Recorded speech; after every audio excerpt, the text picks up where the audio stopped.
छौरी भोला बाबा से मंगभी कौन बारा दनवा के छौरी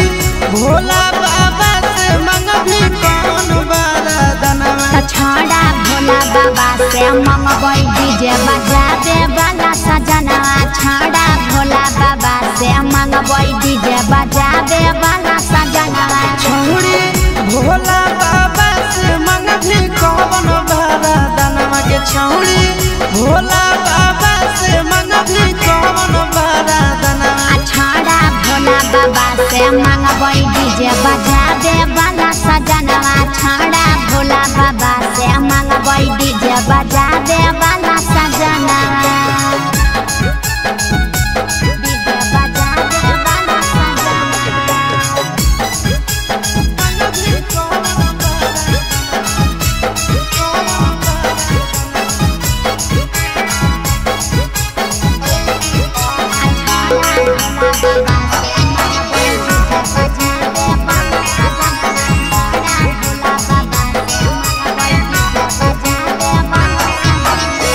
काहे ना मंगभी डॉक्टर मास्टर दादाई बड़ा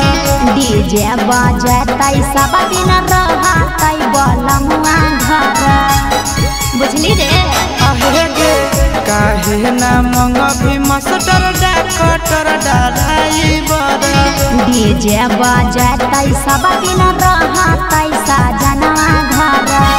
जे छोड़ी मोहने मोने धारोही तो कवन धायना गे छोड़ी मोहने मोने धारोही तो कवन धायना रे छौड़ा भोले बाबा से मंगबई डीजे बजा दे वाला सजनवा छौड़ा भोला बाबा से मंगबई डीजे बजा दे वाला सजनवा बजा दे वाला सजनवा